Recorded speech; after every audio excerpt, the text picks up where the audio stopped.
Hello, everyone, and welcome back to The Hum, a Kansas Hoops podcast via the Field of 68. I'm your host, Sam Lance, and I'm joined once again by Jackson Bezdek. And Jackson, we're getting down to it here. Just one regular season game left against Houston before we get into postseason play. I don't know about you, Jackson, but this season has flown right on by for me. Oh yeah. I mean, it happens every year. I'm so like once basketball starts, I'm like, man, I'm so excited for March. And then March gets here in about 20 seconds. And I'm like, oh man, basketball's over. And then I get sad. And it's been an interesting year for us, to say the least. Yeah, it's been an interesting year, and today we'll be going over the Sunflower Showdown rematch and talking a little bit of beef between Jerome Tang and Bill Self there in the handshake line after. So be sure to stay tuned with us. We'll also be diving into some big-time recruiting news that happened yesterday. So stay tuned with us coming up here on episode 28 of The Hum, a Kansas Hoops podcast.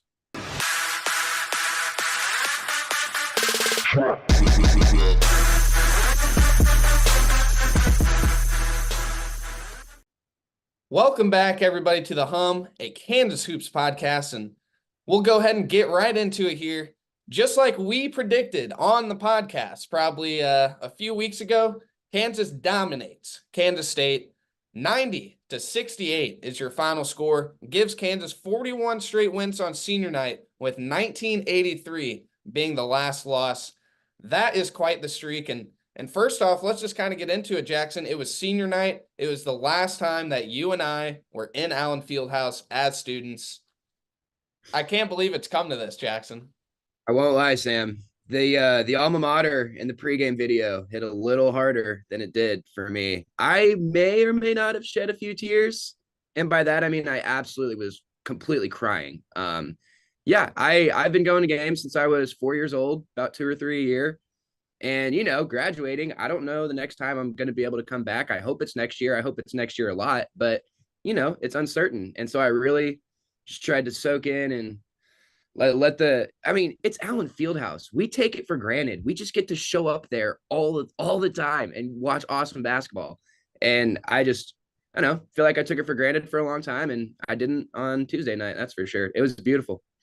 Yeah, I didn't shed any tears, but there's definitely a moment during the national anthem where I really took the time to look around and just soak everything in. I read off like all the names of just the great players that are in the rafters from whenever they have been here on the first team All-Americans. It's a special place, and to be part of the University of Kansas, to be part of Kansas basketball. As a fan, as a journalist, as a student, it's been incredible. And I wouldn't be where I am today as a journalist if it wasn't for Kansas basketball. So, yeah, I feel truly blessed, and it's awesome, man. It's awesome, just the experience of being here, going to the games all the time. It really is. My freshman year, I only went to one game, and I feel like I'm an idiot for doing that. Like, just an absolute idiot with how good that team was. But, yeah. I'm sad. I'm sad about it. I can't lie, but I'll be back. You'll be back. We'll be back. We'll be back. Back. Well, it was senior night for a lot of other players as well. Definitely probably a little bit more sentimental for them being part of the program this whole time. And yeah, it's the last time we're going to see many of these guys from this year's team. You got DeJuan Harris, Patrick Cassidy. Those are the only two players that are guaranteed, confirmed returning from the seniors. And it's possible, Self kind of hinted that it's possible that Hunter Dickinson could also return, which we'll talk about later in the podcast. But for guys like Nick Timberlake, Kevin McCullough, Michael Jankovic, Parker Brown, this was it for him, Jackson.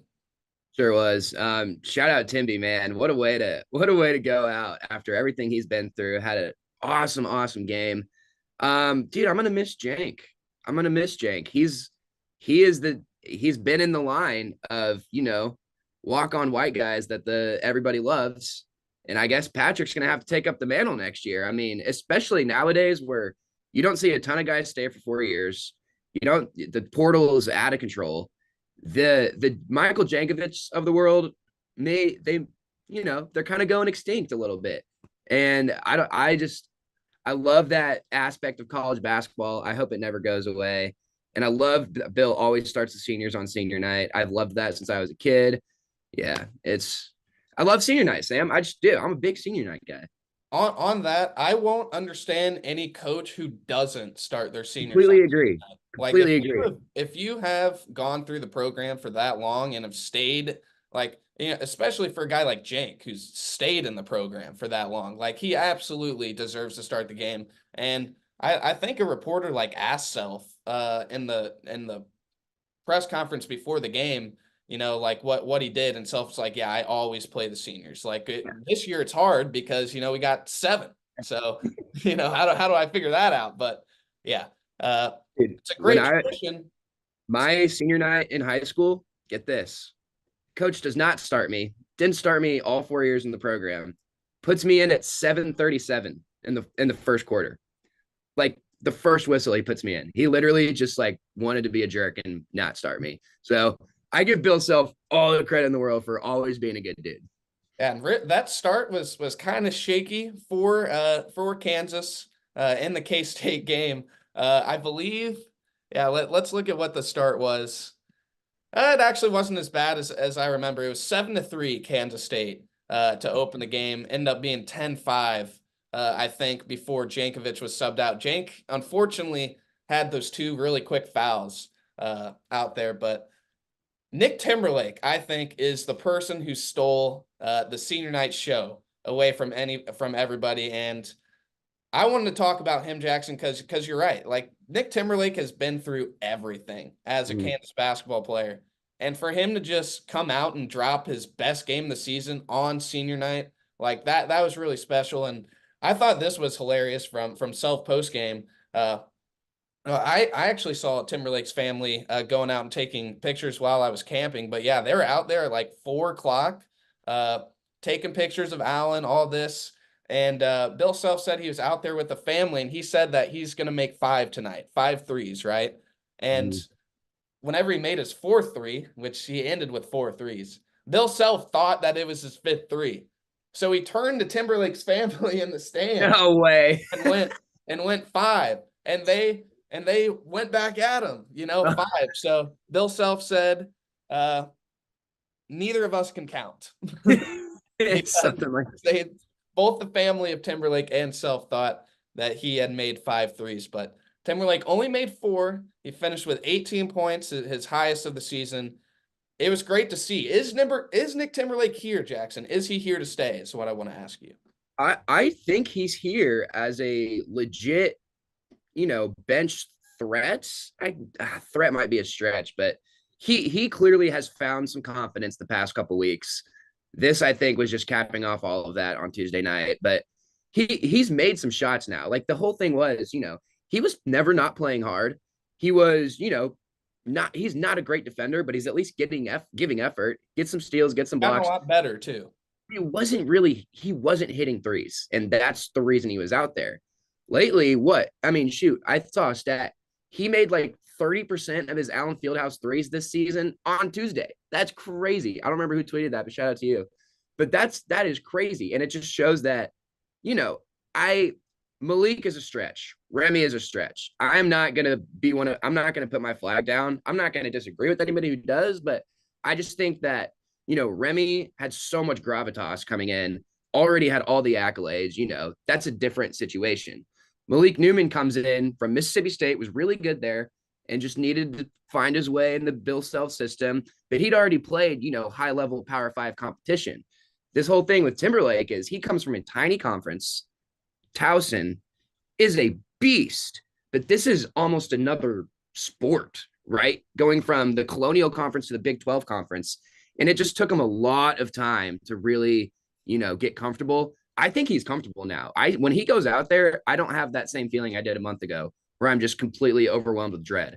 I'm genuinely excited to I hope Nick gets open because I want him to knock it down. And I think now going into the Big 12 tournament, I really think he can get 12, 15 minutes a game and Bill feel comfortable with that. And knock down a couple threes while doing it. I think that is very possible for Nick. I'm excited for Nick Timberlake and what he's shown here lately. I think Houston on Saturday will be a huge barometer to kind of see where Nick Timberlake is at, where some of these bench guys that have kind of been stepping up lately are at. But yeah, it was great to see Nick Timberlake really compete on senior night, and he deserved it. He really did deserve it. A couple more things I wanted to touch on, Jackson, about this Kansas State game. There's really not much to talk about because Kansas dominated this game Oh yeah. all the way through. Tyler Perry, that I kind of want to talk about this for a second. He finished with 2 points, 0 of 6 field goals, 0 of 5 from three. His only 2 points came from the free throw line, had 2 assists. DeJuan Harris locked that dude up. And I know for a fact that it was made a pretty darn big point. Bill Self might have called a couple people soft for some of the shots that Tyler Perry was able to get off in Manhattan and score. So Yep. it was wonderful. The Self quote on limiting Tyler Perry, pretty much nothing. He said, "I thought the ball screen defense was good. Now they scored behind it a couple of times off the screens, but they scored behind it, but they didn't score off the screens. That's where they hurt us so much at their place, I thought." And yeah, they did. They ran an insane amount of that kind of curl action behind the screens, shooting threes in Manhattan. That was not a thing in Allen Fieldhouse. So I thought that was great. Patrick Cassidy coming through with his first ever 2 collegiate points. That was awesome. Really, this game was just it was such a great time, Jackson. It really was. Um, the Patrick Cassidy bucket, first of all, was a goaltend. The K-State player smacked that into the shadow realm, Sam. I mean, that was so brutal. He blocked him so hard. Clear goaltending though. And I'm kind of disappointed because I know Patrick is not like he's not fired up about it. He's pissed about it. He was. I don't think he was upset, but he was laughing. He was laughing the entire in the time. moment. I mean, how can you not? I don't think he's ever been blocked that hard in his life. And it's like this is now blocked that hard, he took. You get your first 2 collegiate points. There we go. Let's go. Oh my gosh. Yeah, good for Pat, man. He's gonna get a couple threes next year for sure coming back. That was just so funny. I'm glad they called it goaltending though. I'm glad because I had minus 20 and a half and I was sweating that and I absolutely drilled that. Yeah. Well, all right. Kansas beats Kansas State 90-68. Hunter Dickinson, another crazy game, 15 and 20. Didn't really talk about him, but that's pretty good stuff there. DeJuan Harris just keeps doing what DeJuan has done all season, 8 points, 7 assists. Kevin McCullough returned, looked really healthy, 19 points, 5 of 14 from the field, not exactly efficient, but 7 of 7 from the free throw line and just gets to that line. Timberlake with 18, KJ with 16 points on 5 of 10 shooting, and he was perfect from the line. So yeah, a lot to like from this one. But now it's time to talk about something that's kind of been a hot button topic on the Twitter space, and that is the whole handshake line thing. So I'll go ahead and give the quotes from Self, and then we will kind of just discuss. So first, Self says, no, he, as in Jerome Tang, just didn't want to shake hands. He just did a flyby. It's fine. It's fine. And then a reporter asked like something about how Hunter, said that there's a little added extra into this game because of, the Jerome Tang, jumping up and being with the students and all that after the celebration in Manhattan. Self says, yeah, the celebration and going in the stands, we're used to that. That's not, I will say this. When we got our ass kicked there, we shook everyone's hand and, did a handshake line and all that stuff. So I guess it was different today. But the whole thing is that's what happens with rivalries. That's what happens with rivalries. And if it didn't stick with them, then they probably shouldn't be playing here. So what are your thoughts, Jackson? What are your thoughts?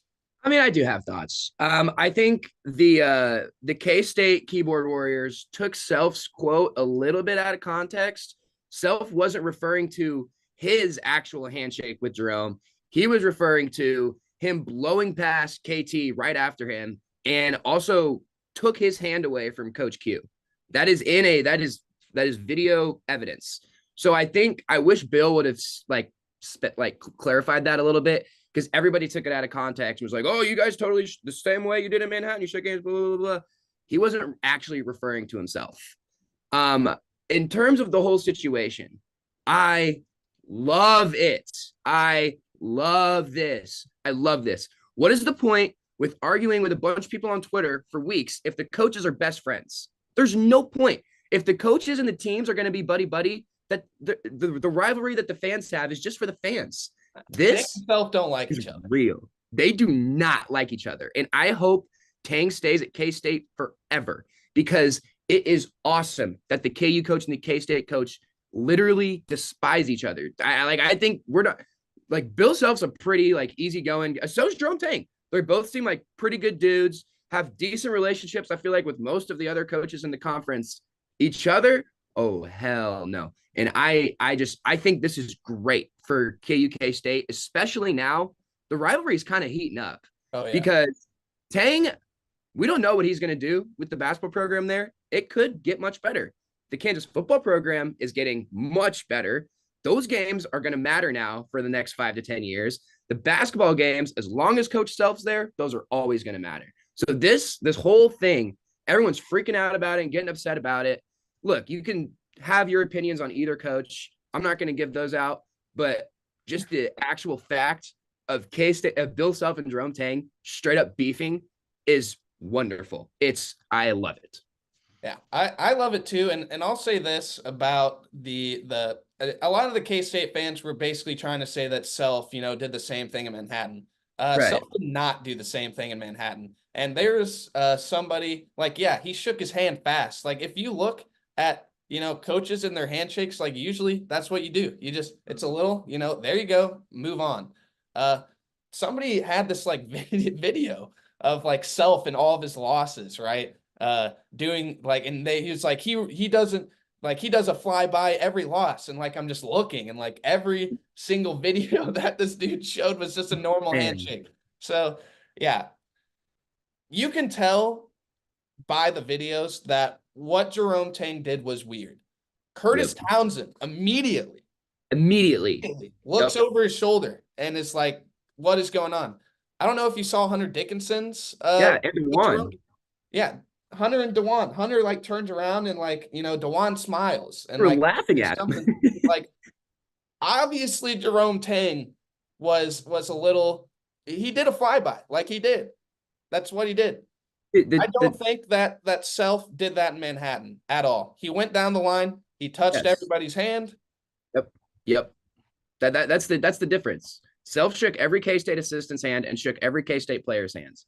Like, yeah, Jerome shook Self's hand, but then he blew off the next two assistants, and then he blew off the best two players on the team at the end of the line while they laughed at you. And then Tang darts off to the locker room, turns around.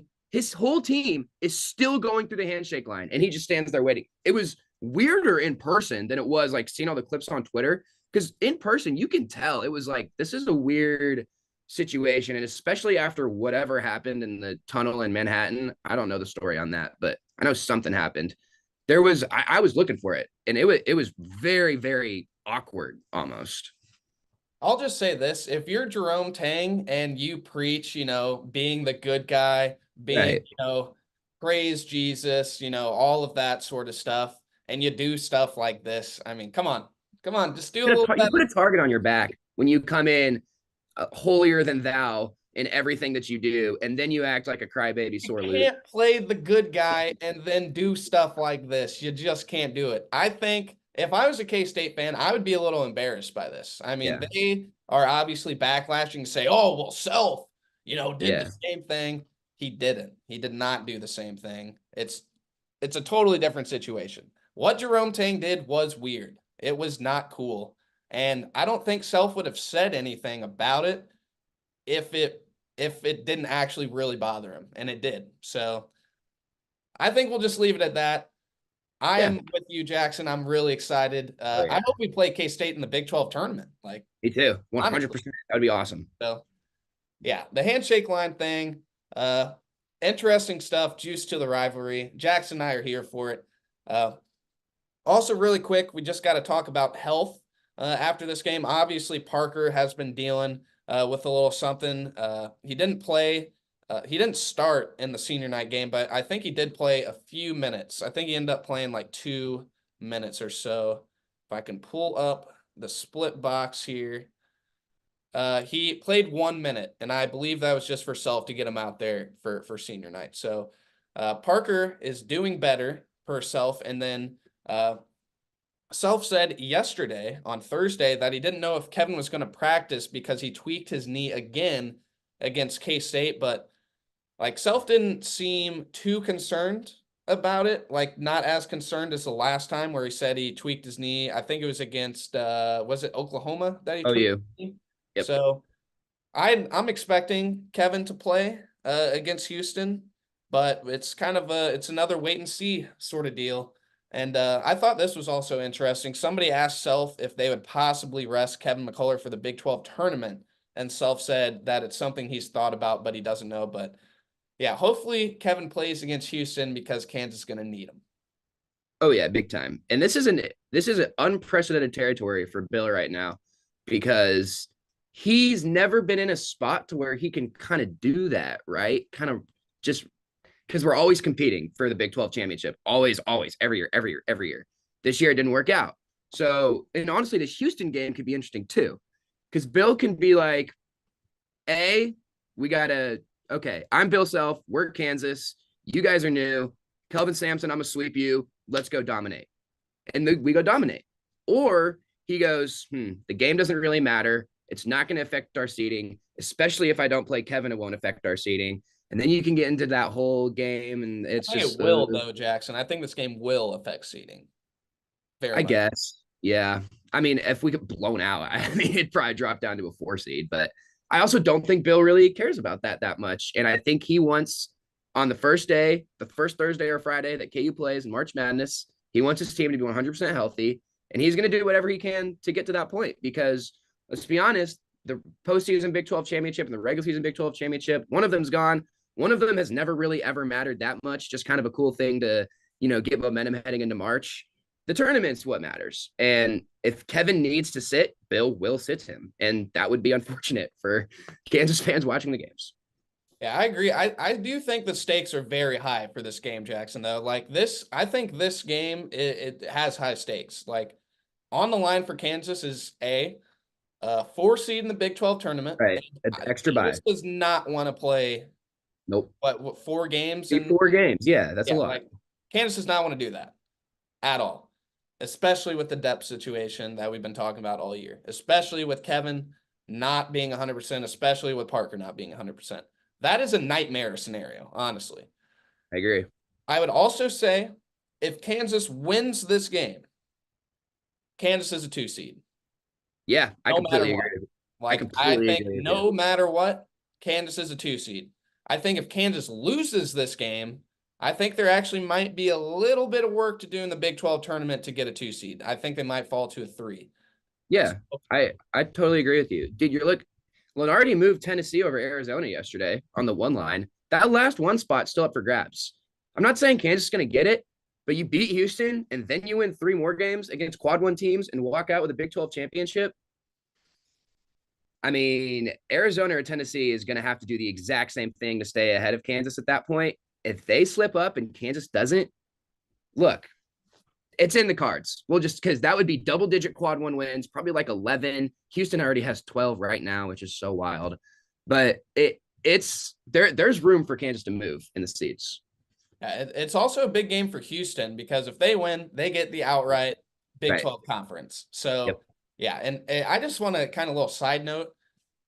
What Houston has done this year is insane. Like just walking into the best league in the country. And it's not just the best league in the country this year. I think it's the best league top to bottom by far. Like no nights off to only lose 3 games and win this conference like that. Kelvin Sampson, Houston, it's a great program. I am so glad that they came to the Big 12 and so glad that we'll be playing them every year because they are a Monday program in college basketball. Yep. They're a Monday program. They simply are. I think Houston has a really good chance to make it to the Final Four this year. Last year it was in Houston. They couldn't quite get there. I think they lost to Miami in the Elite Eight. Or actually, I think Texas ended up losing. I'm not sure on that, Houston but lose too. uh, yeah, this game, it's a huge game. It's a see where we are game for Kansas as well. Has the depth actually evolved? Have things kind of turned around with Kevin McCullough back? I think it's going to be a really big C sort of game. And Bill Self even said, quote, I hope it's a day where two really good teams are playing hard and competing against each other, and we'll see if we'll line up. And if you're able to perform well against them, you can do it against anybody. A win against Houston could be propeller for Kansas to go very far in the tournament as well. Yeah, you brought up how this was a big like Timberlake, like see if you can hang game. It's honestly kind of that for everybody. Same thing with El Marco. Because I thought El Marco was pretty good on Tuesday as well. I thought he gave some good He's minutes. been really good lately. He has Really been coming into his own. And this is on the road against the number one defense in the country. Yeah, we're gonna see who's gonna be able to hang. Is Bill auditioning for next year too on Saturday? Maybe a little bit, because we're gonna get into it. Gonna be some roster turnover. And I bet if El Marco comes out and gives you 12 points off the bench, that postseason conversation is going to turn into please stay, please stay, please stay, please stay, that type of deal. So the games on Saturday in general are ridiculous. It's going to be an awesome day. And I'm obviously fired up for this one. Houston, like to go on your Houston point, holy cow, dude. Holy cow. They in my bracket, they're currently my number one overall seed that I've been making. They're number one in every metric. They have the most quad one wins in the country. I don't really understand how you can put Purdue or UConn over them at this point. They're dominating the Big 12, Sam. This is what Kansas had done for 14, 15 years. They did it in 1 year. It took them 0 time to adjust, and they just came in and kicked everybody's ass. Unbelievable. And they started, I'm pretty sure they started off like kind of shakily too. And everybody, they were 2-2. Yeah. Like, yeah. Houston, welcome to the Big 12. Right about you guys. Nope. Yeah. Then they rip off 10 in a row. And their losses are what? At Ames, at Allen. What's their third one? Let's on the road.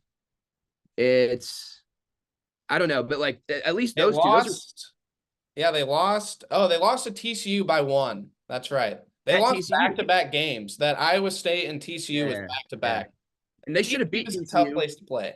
The reason they don't beat TCU is because Jamal Shedd sat out the whole first half because he was in foul trouble, by the way. And then they lose at Iowa State, at Kansas, at TCU barely. And then they just kill everything else, like crushing teams. Teams aren't scoring 20 points and a half against them. I mean, they're nuts. Yeah. It's going to be a battle on Saturday. Kansas-Houston, it's at 3 p.m. At Houston's place. It's gonna be a big measuring stick for Kansas. Hopefully Kansas comes out with a win, and we can talk about one last W to close out the regular season. That's all we got for this first part. We will be back at the under 4 timeout to talk a really big recruiting news that happened yesterday, recruiting development that we're going to talk about. And we're kind of I know it's still very, very early to even talk about 2024-25 KU, but Jackson and I are going to do it. Yeah. Stay tuned. As you guys know by now, we've partnered with BetMGM this season. We'll be using BetMGM lines to make all of our picks, and we'll have special offers for the listeners and the viewers of the Field of 68 as we all get ready for the best month of the year, March Madness. If you haven't signed up for BetMGM yet, you can use the bonus code FIELD150 and you will get $150 in free bets on your first wager with BetMGM, regardless of whether or not you win that first bet. Here's the best part. All you need to do is deposit and bet $5 of your hard-earned money. This is how you make it work. Download the BetMGM app and sign up using the bonus code FIELD150. That's FIELD150. Deposit at least $5 and place your first wager on any game. You will receive up to $150 in bonus bets regardless of the outcome of your bet. Just make sure you use that bonus code FIELD150 when you sign up. And remember, BetMGM is now available in one wallet in select states. As a New Jersey resident, this is super convenient when I have to go cover games in Philly or New York, which happens quite a bit. When you cross state borders, you just log into your existing account and fire away. You don't have to create a new account in each state. It's easy, it's simple, and it's clean. And most importantly, we have some fun stuff coming up for the conference tournaments and for the NCAA tournament. Bet insurance tokens, college hoops odds boost, and my personal favorite, a nice little parlay boost here and there. So download the BetMGM app and sign up today. Big news, guys. I am thrilled to announce that we have partnered with Autograph, a company founded by the GOAT himself, Tom Brady. The Autograph fandom app gives you access to the best college hoops content, fan contests, and exclusive rewards like discounted tickets, all for doing the things that diehard fans like you already do, following your favorite team in the news and listening to podcasts just like this one. When Tom, and yes, I am calling him Tom, we're on a first name basis these days, co-founded Autograph, he had one mission in mind: change the fan experience for the better. It works like this: you get all of your college hoops content you want in one place. You get articles from your favorite writers, pods from your favorite hosts, contests from your favorite creators, all on the feeds and the sites that you already enjoy. But instead of having to go to all these different places, it all comes to you in one spot, the Autograph fandom app. But here's the best part: the more content that you consume, the higher you rank in the app. As you consider the level up in status on the app, you can unlock unique rewards curated exclusively for you. So download the free Autograph app in the App Store and use the referral code F68, that's F68, or tap in at the link in the description below or in the podcast app of your choosing to start earning points for doing something as normal as listening to this very podcast. All right, Jackson, we had some huge recruiting news yesterday. Liam McNeeley, an Indiana commit, decided to request out of his national letter of intent, and he is back on the market. I believe he is the number 11 player in the country via 247. He is a 5-star. He is a sniper shooter. Tell me a little bit about Liam Jackson, and then, trying to think of a comp. I don't really have one for him right now, but he's one of those, like, he's a scorer, right? Like he is an insanely good spot up shooter. Like he knocks that thing down, but his bag goes beyond that. And he's got really good size. He's really strong. You see him and you think like he's like a big bruising 4. That's kind of like his frame, but he's a great, I mean, he's an athlete, man. I mean, he plays Montverde right now with Cooper and Asa Newell and all those, like Curtis Givens. That's the best team in the country. They're undefeated right now. I ran into them when I was in Vegas in October, and they were like, yeah, we're not going to lose a game all year. And they haven't lost, and it's now March. And I was like that.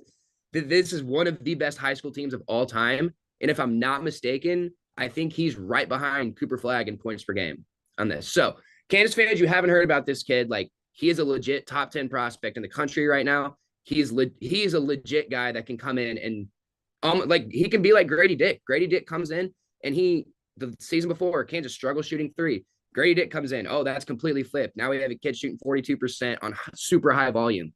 Liam McNeeley absolutely has the ability to do that. And I think he can be even a little bit better than Grady, just simply because he's already filled out. He's higher touted than Grady. He is. He's already filled out his body is, and he's already played like super high IQ, high level. Every game Montverde plays is ESPN against another top 30 team in the country. This kid knows how to play. And Florida Rebels, Nike kid, so I got to watch him last year. I mean, he's just a bucket, dude. He's a bucket. Yeah. Kansas hasn't secured him yet, by the way, guys, but it was down between Indiana and Kansas whenever he ended up making that decision. So it's really looking like it's going to be Kansas for Liam. It means a couple things for Kansas. I think Liam making this decision. I think that Johnny Furphy is probably gone to the NBA.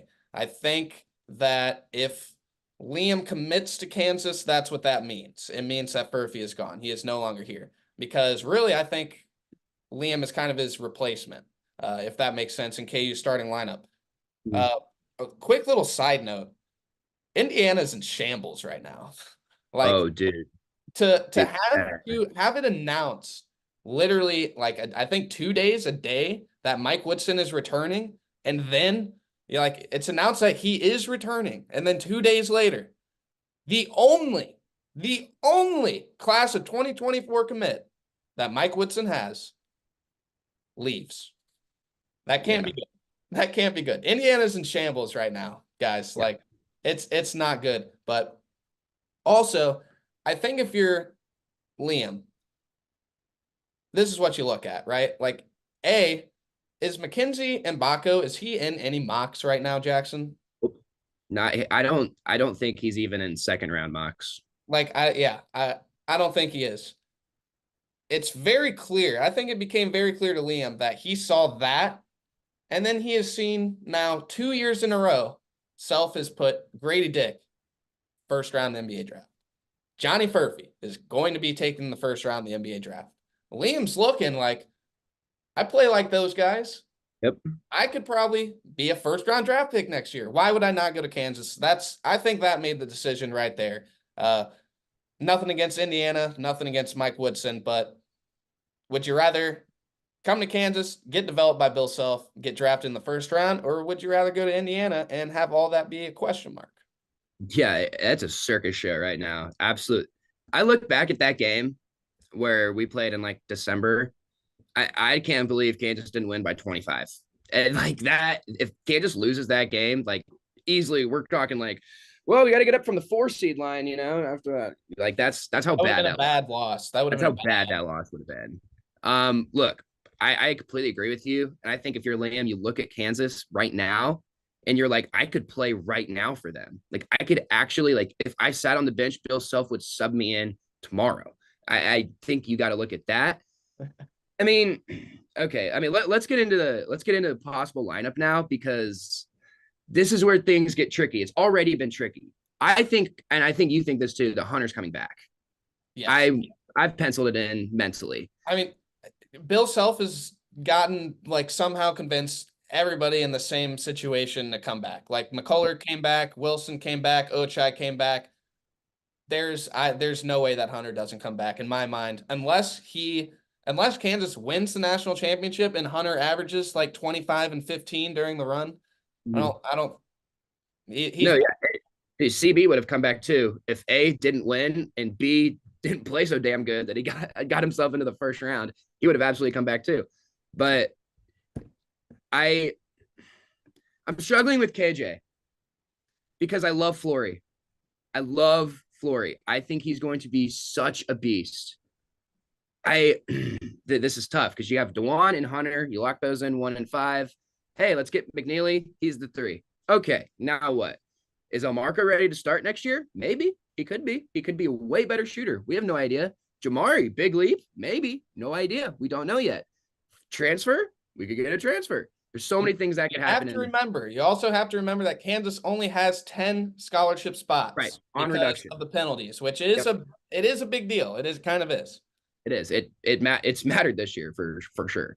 So the backcourt, so many different things can happen, especially with, LeBaron coming in. Like, shit, he could start for a lot of teams. But the front court, where you have KJ, Hunter, and Flory, none of those guys really stretch the floor at all. Like, Flory and Hunter can knock down outside shots, but they're not stretch bigs. And then DeJuan Harris he's not, a sniper by any means. And by that, I mean volume-wise. So I think Liam McNeeley is a must-have for Kansas. Like, this is a kid already likes the program. He's already comfortable with the coaches.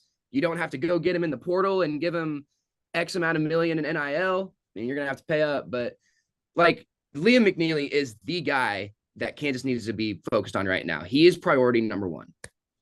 Yeah, I agree. This is my dream team, Jackson. This is the dream team right here. DeJuan Harris starting at point guard. We go out and we get ourselves a bucket getter to play the 2. Let's not miss this time. No Timberlake. Let's get, let's get ourselves a Cam Spencer. Let's get ourselves, you know, Dalton Connect. Let's get ourselves an elite shot maker. That's what I want right there. Then you got Liam at the 3. Then you got KJ, you got Hunter. That's your starting 5, right? DeJuan, elite transfer, Liam, KJ, Hunter. That's pretty good. You got 2 guys, hopefully, that can shoot. DeJuan, KJ, Hunter. All right, that's probably preseason number 1 again. But then this would be your bench if that's the case. El Marco, if he comes back as your 6th man. You got Flory as your backup big. You got LeBaron and Rakis coming in as really good system freshmen, and then you got Jamari. That's 10 right there, and Zach Clements is a question mark in this scenario. But dude, I forgot about Zach Clements. Yeah, holy cow. It's an interesting space right now, because if everybody, like, first of all, the portal is a thing. Does El Marco come back? Like, that's kind of a question. Does Jamari come back? Like, I would really hope so, because I love his personality. Like, it's not a guarantee that all these guys come back, but yeah, if they do, it starts becoming a little hard to fill in these 10 spots. Yeah, I would rather do it this way than how we're doing it this year, where it's hard to fill 10 spots with humans to actually just go on the court. This is everyone's going to, all summer, it's going to be mayhem on Twitter, Sam, about who's going to start and all this crap. And everyone's going to be arguing about, oh, we got so much, we can't bench him, he's too good, blah, blah, blah. The same people that were bitching all year that we don't have enough talent this year are going to be complaining about it next year. Well, Bill's got 3 starters on the bench. Of course he has no idea what to do. What do you want? Oh my gosh. I'll tell you this, Bill Self is next year, he is not going to not have a bench. I will tell you that much. I don't think Bill Self will put himself through this ever again. Never. Literally ever. I don't think ever. I don't think a Kansas or Bill Self coach team will ever be this thin ever again. Never. It won't. Well, all right. We got the dream team. We're hoping that Liam is going to be coming. That's all we got for y'all today on this episode of The Hum, episode 28. Now, Jackson, we're 2 away from 30 episodes, which is absolutely insane. We will be back after the Houston game, probably on Monday, to talk the Big 12 tournament too. The bracket will be set then, so we will see you guys then. Hopefully we have a special guest for that show as well. We'll keep you posted on that, but we'll see you next time, y'all. Thank you for joining.